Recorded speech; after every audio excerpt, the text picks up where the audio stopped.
Super Bowl hangover caused us to record a day late, episode 115 of The Next Best Bet. I'm Jake Higgins with Brett Levy, as always. We typically record on Sunday nights. Now, because of the Super Bowl, we decided to push that record on Monday night instead.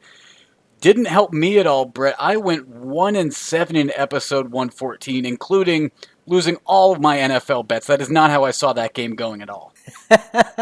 Oh man, that's brutal. You do not want to be in the Brett Levy zone, Higgins, and you're down here in the depths of hell. So I guess welcome, and here's a water for you, a towel for your stay. But hopefully we get out of this bottom pit of misery here. Yeah, the Bucks wouldn't even win my pick of the pod for me with the coin toss. They lost the coin toss, but won the game. You had a better week though. You went 3-2, although the Levy lock didn't hit either. No, Levy Lock didn't hit. Super Bowl plays went pretty well. Although Higgins, I got two 50-yard field goal attempts in the Super Bowl, and they made them both. What the hell is that BS? That was a tough one. I was like, this is a dream situation. Suck up from 55, bang down the middle. I was like, next kicker, Bucker comes out. He had one from like 52, 53, somewhere in that range. Made that. I was like, what the hell is going on here, Higgins? Those kicks actually helped me because day of, I actually found a very unique prop bet of which would be the higher number, the longest field goal made or the total points scored in the game. Kind of interesting considering the over-under was at 56. I took longest field goal made, so those 52-yarders that were made by both Suckup and Butker helped me in a 31-9 blowout by Tom Brady and the Bucks. That was very surprising to see. The Chiefs' offensive line was not true to form. The amount of penalties that the Chiefs committed was not true to form. Very ugly game. Something that Mahomes said he's going to carry for the rest of his career. Yeah, I mean, I thought Mahomes actually played pretty well. I'm not gonna lie. So I think the Chiefs will be back. I don't expect this. I think this team is too good. Let's just put it that way. Like, I don't think this is who they were. They're not a 31-9 blowout. This is a team that was dealing with a lot this week, and there were things outside of football that were affecting this game, including like travel, coaching issues, things like that. So I think different situation, different year, possibly a different outcome. Mahomes, you're right, did play well with what he had given to him. I mean, he was on the run all night long. Quarterback pressures was upwards of 60% of most passing snaps. The arm strength that Patrick Mahomes showed on some of those late plays where he's about to get sacked and he just throws a hope and a prayer pass that one of them hit the back pylon from about 40 yards away as he's getting taken down to the ground. The other one is basically a diving shortstop type of throw by Patrick Mahomes that was nearly caught for a touchdown as well. The man's arm strength's unreal. He's going to be back there, but Tom Brady, seven rings, and I think I gotta say he's the GOAT. I gotta back down from a storied tone that I had towards Tom Brady's career of him not being the GOAT. But at 7, I think you can't help but say that he is. Yeah, I mean seven's crazy, and the Bucks or the Chiefs plus 450 to win the Super Bowl next year. Higgins, the Bucks plus 950. Those are your two favorites right now, and I gotta say, the way the Bucks look this year, if they could bring most of that team back, Higgins, you gotta like their chances of maybe possibly going for a repeat. There are some hints at the way too early futures for the 2022 season. That's not going to be our beginner's boulevard, though. This time, driving down the road, we're going to talk about the edge, and that's a bettor's advantage against the house. Typically, if you were looking at American odds, there will be a plus sign in front of the number. So plus 100, that's even money. Plus 105, that's a slight bettor's advantage. The 105 is your edge. This will typically refer to an instance where you have a positive expected value, like I said, with that plus sign. Yeah, I mean, I'm gonna be honest. I often hear Edge often referred to Higgins as like something like in your handicap as well. So like someone may say, for instance, "Oh, I think this guy will win 80% of the time." So minus 400 is where those odds would be. So if you see him at minus 300, you would think, "Oh, I have a little bit of an edge here." Because I think he wins at about 80% clip, and the books got him at about a 60%. You'll hear friends that are sports betting as well talk about it. If Brett and I are on the same game, but I'm on a sports book in Oregon and he's on the New Jersey book and he gets it at 105 and I get it at minus 110, Brett's got a slight edge against me in terms of the odds that he got. So, a few different ways you'll see edge used, but a lot of times it's talking about how you are slightly ahead in expected value against the house. But let's move into some NBA, Brett, because we have some good Thursday night games. I only saw two lines in the West Coast before we started filming, but Brett, you found another three. They had a few out early here in New Jersey. No over unders yet, Higgins. So maybe that's what they were waiting for out by you. But yeah, I mean, we had Magic Blazers out here on the East Coast. I know that's an Oregon game, Higgins. It'll be played in Portland. But I'm going to be on the Oregon team in this one, Higgins. Portland minus 4.5 at home. I'll take Dame Lillard at home. I know actually, both these teams are beat up. I was going to say Portland's beat up, but that would be crazy not to mention how beat up Orlando has been this year. So, both these teams are pretty banged up, but Portland at home, I like their odds. Vucevic has played really well for Orlando. A few people have stepped up since Fultz has gone down, but I still like Portland at home in this one. Minus 4.5. It's not too big of a number. It's still in a two possession game, two threes. So I think Portland can get that done. Fair enough. And with an East Coast team traveling all the way out to the West Coast, who knows what type of time zone lag or jet lag the Magic might have. I'm going to go with the West Coast game as well, but I'm going to stay in New Orleans with the Pelicans hosting the Rockets. I like the Pelicans at home here, and I'm going to take them as the 4 point favorites on the spread. That's just because they've won their last three games, two of which were home games. All three of them, they were slight underdogs. So now that they are a slight favorite at home, I like my chances of -4 against a Houston team that's been rather inconsistent against the spread. I mean, they've lost their last two, they covered, they lost another one, then they kind of go back and forth a lot. So I don't really know what to expect of the Rockets. I do know a little bit more what to expect with the Pelicans, and they're riding a hot hand of covering three straight. So I'm going to go with the -4 there. Yeah, Houston actually lost to Charlotte on Monday night, so they'll be playing a little back to back there, Higgins. And John Wall didn't play in that one. I'm not sure why. I didn't catch that pregame, but I did catch it postgame when I checked the box score. So that's something to watch tomorrow night, or I'm sorry, Tuesday night against the Pelicans. It really is. And I'm going to use some of that logic that I had with the Pelicans on my next game as well. I like the 76ers versus the Kings game, and it's because of how the Kings have played, really. They've played fantastic recently. They've covered their last 8 games, 8 straight they've covered. So why jump from that gravy train until it stops at its station? I'm jumping on it a little late considering they've already covered 8 straight. But I'm hoping since they're at home, De'Aaron Fox has had a great start to his season, great first half of his season. He covers and helps them cover. Plus, they're slight underdogs at 4.5 point underdogs at home. I like that from a team that's 7-6 outright at home. So Kings plus 4.5 at home. All right, that's your play on the Kings. Fair enough. I'm taking the Warriors on the road. The other team from, we'll call it North Cal. I don't know if the Bay Area is truly North Cal though. I don't know. It's kind of It's the like Bay Area. it's just the Bay Area. All It's right, just the fair Bay. enough. Fair enough. But I'm gonna take Golden State. They travel to San Antonio. Plus 100 on the money line with Steph Curry shooting the ball the way he is. Sure, I'll just take my chances any given night, Curry can go off. Why not tomorrow night at plus 100? Hey, that's fair enough. Over the weekend, I found myself on an interesting Curry line on Saturday night.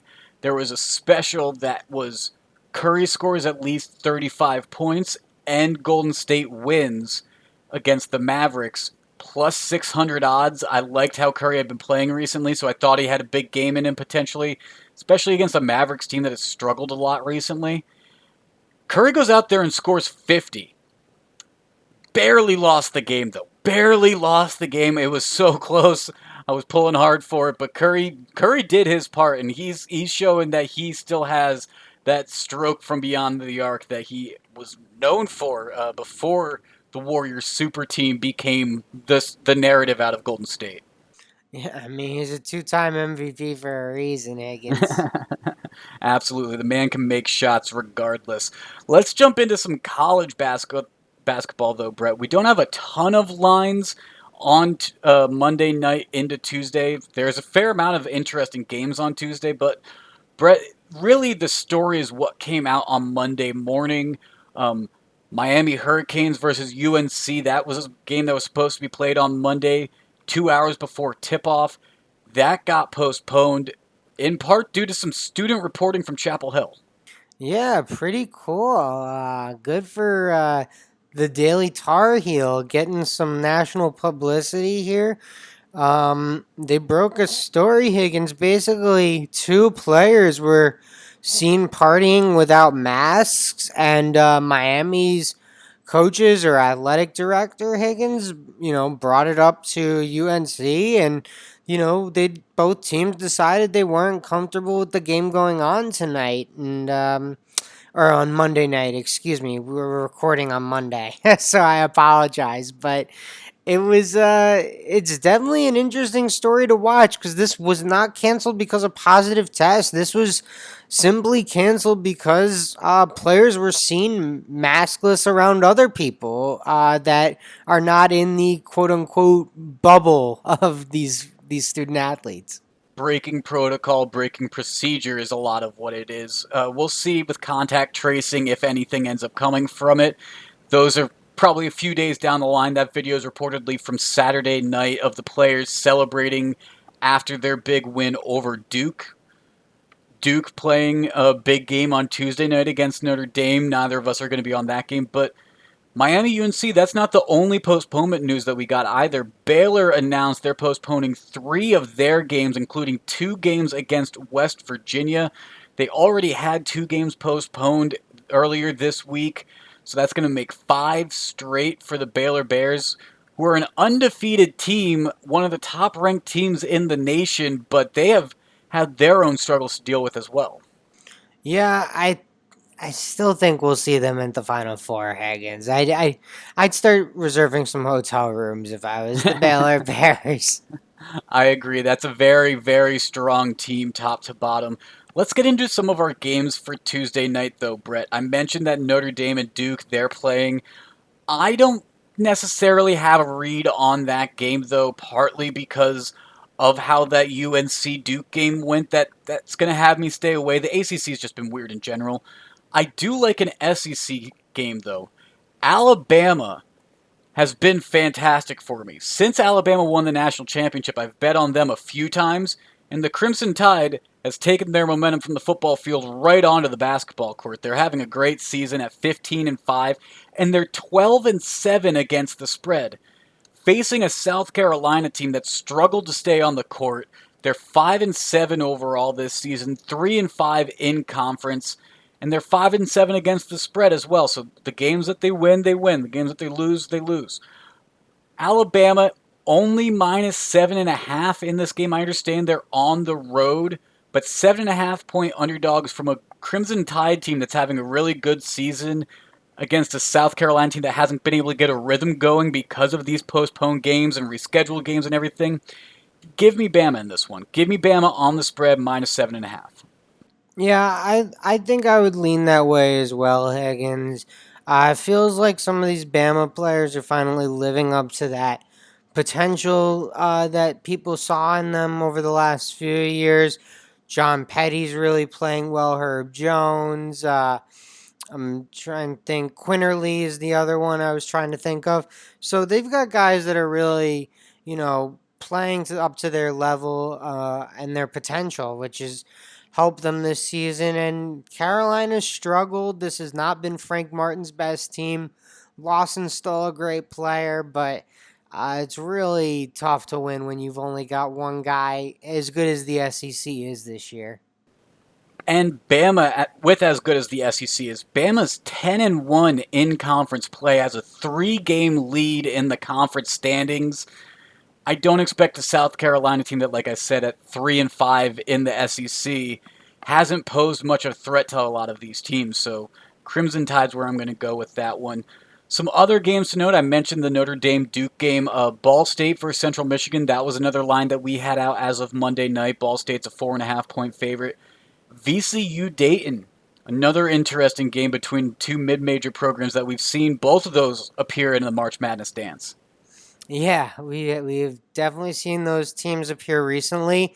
Unfortunately, Higgins, this is not the year either team will be making an appearance. Just not their years, but that's okay. The A10's still great. Lots of great basketball being played. St. Louis is very good. Richmond isn't having the year they expected, but still a solid team. So there's still good basketball being played in that conference. Just probably not the multiple bid league that we've seen in years past or really recently. Yeah, it's a bit of a down year for them, but when you've been so good for so long as a mid-major, you're going to end up having some of these up and down years as some of your guys start leaving earlier for the NBA draft, like what we saw with Obi Toppin, necessarily not waiting the full 4 years like you are so used to seeing with some of these mid-major programs where they'll build a very strong senior class, make a run, and then it's a rebuild again. Not used to seeing the quick turnover, one and dones necessarily, but the A10 has become a very strong conference in its own right. So just a down year for some of the bigger names, but that gives an opportunity for some of these other teams. Yeah, absolutely. Still a fun conference. Lots of good basketball being played. Like definitely worth watching VCU Dayton. Absolutely. That line is -1.5, by the way, in favor of VCU. Let's hop into our money line magic, though, Brett. I mean, we had a fantastic game on Saturday night between the Detroit Pistons and the Los Angeles Lakers. Um, the Lakers were 14.5-point favorites in this one, Brett, and they led by as much as 10 in the fourth quarter, but they struggled on offense in that fourth, only scored 18 points, and allowed Detroit to tie the game up and force overtime.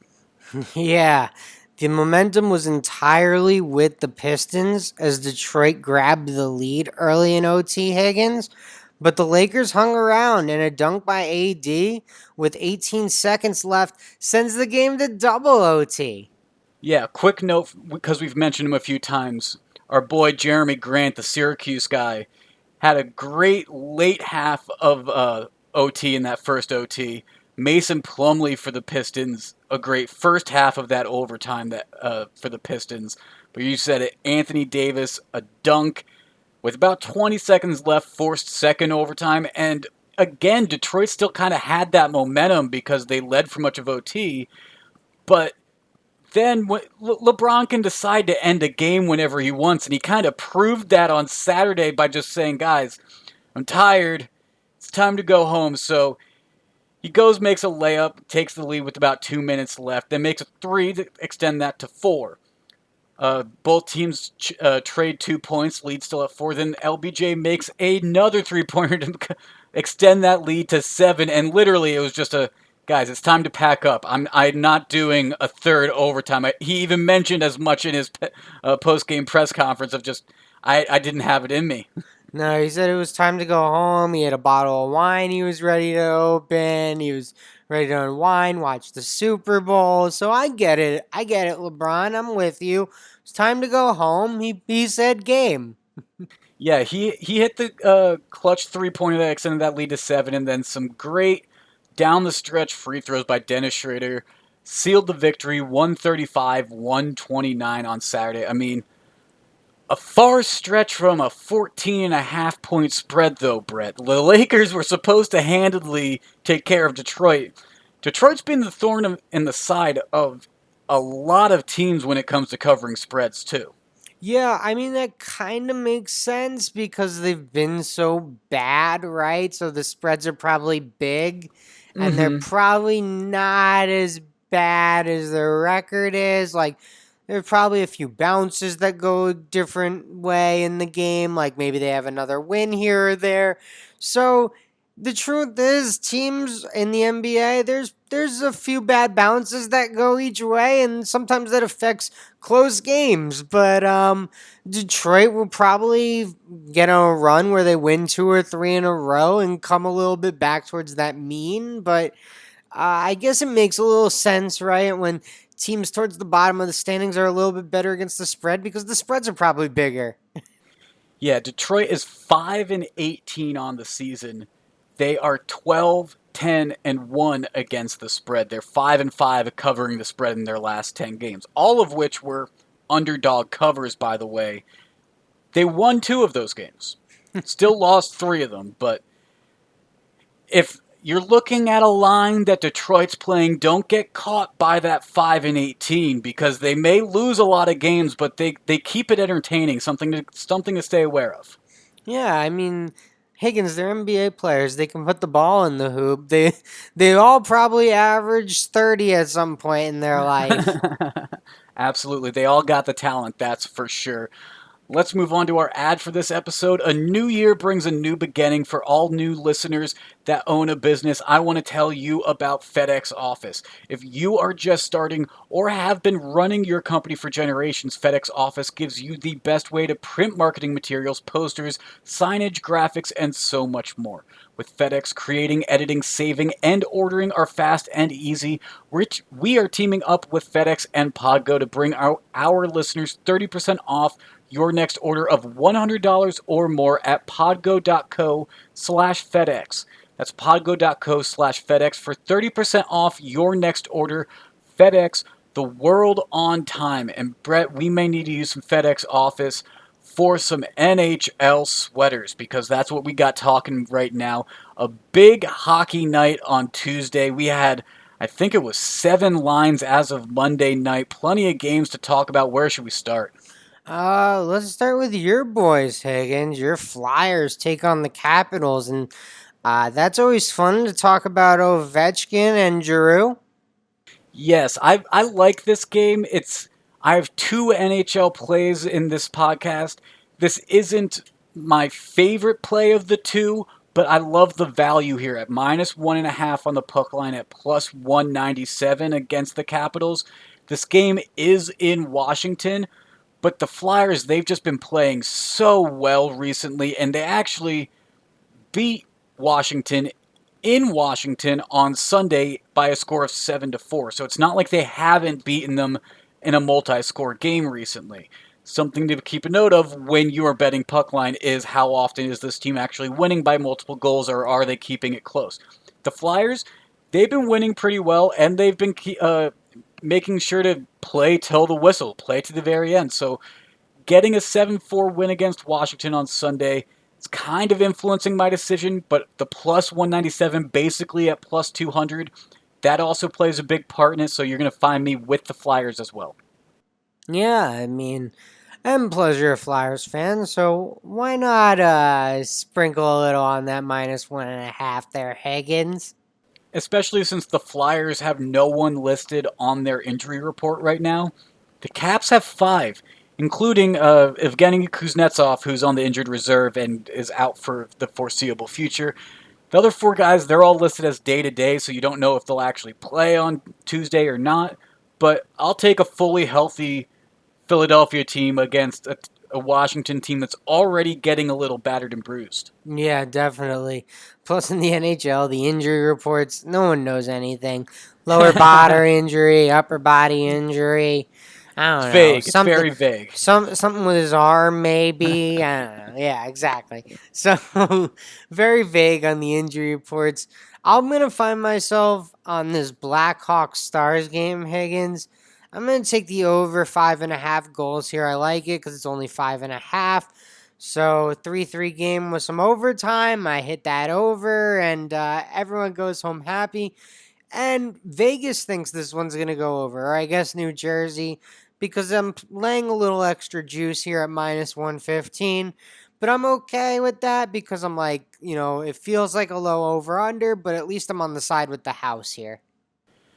5.5.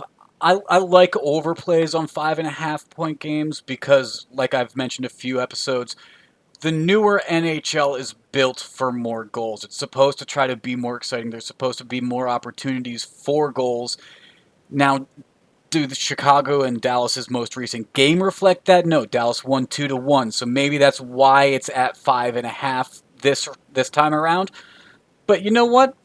Goalies probably aren't going to be hot 2 nights in a row against each other, or maybe they use different goalies this time. So all of that plays in. Dallas typically averages 3.5 goals per game, so them being able to do that with 5.5 as the over, I like that play. Right.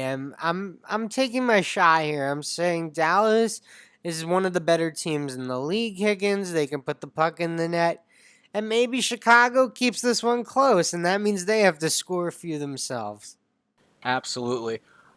A game that I'm going to be on is the Detroit Red Wings against the Florida Panthers. Now, these teams have already played 3 times. They played in a back-to-back earlier that was in Detroit. Florida won both of those games by a 1-goal margin.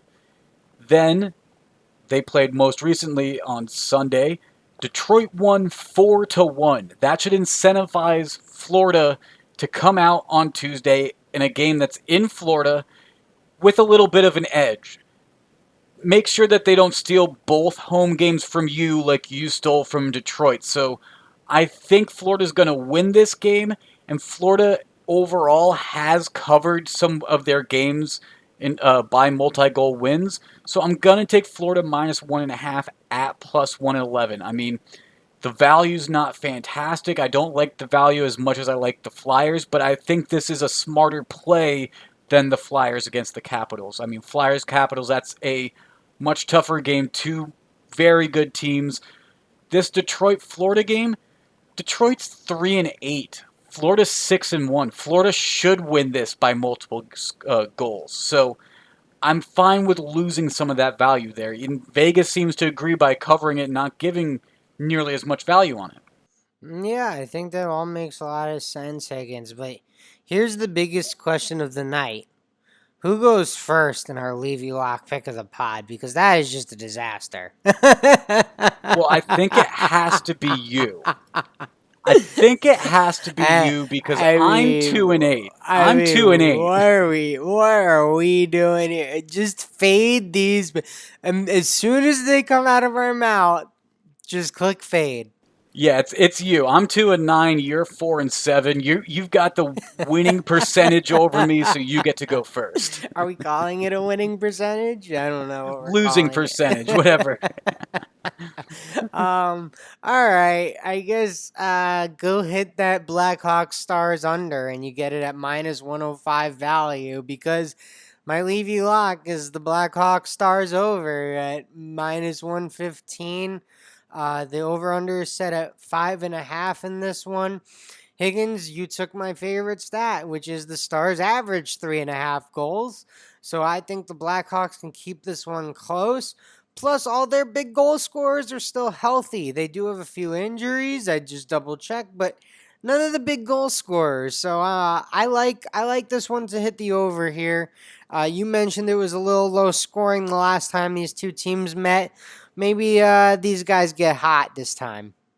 I don't have to like either of those teams to root for that over for you. Go hockey. Let's get some goals. Go hockey. I'm going back to the hardwood for my pick of the pod. Taking it to the West Coast, Sacramento Kings plus 4.5 against the Philadelphia 76ers. Like I said, the Kings have covered 8 straight games, so I'm riding the hot hand for this one. So watch, that's going to be the reason why they lose, is because every good streak has to come to an end at some point. But plus 4.5 at home. I've really liked what I've seen from Fox and Heald so far this year for the Kings. Fox has really played fantastic, all-star worthy of a guard performance in the first half of his season. And so them hosting the Sixers and they're 7-6 at home outright, I like those odds. So give me the Kings plus 4.5. There we go. All right, go Kings. We'll make sure to put out some other picks as well. I mean, we don't have football anymore, so will have the hockey and NBA and college basketball. Those are nightly lines, though, so we'll be posting some of our picks in between podcast episodes on our social media, so make sure to follow us there at NBB Pod on Twitter, at Next Best Bet on Instagram, and the Next Best Bet Facebook page. This has been episode 115 of the Next Best Bet. For Brett, I'm Jake. We'll talk to you again on Thursday.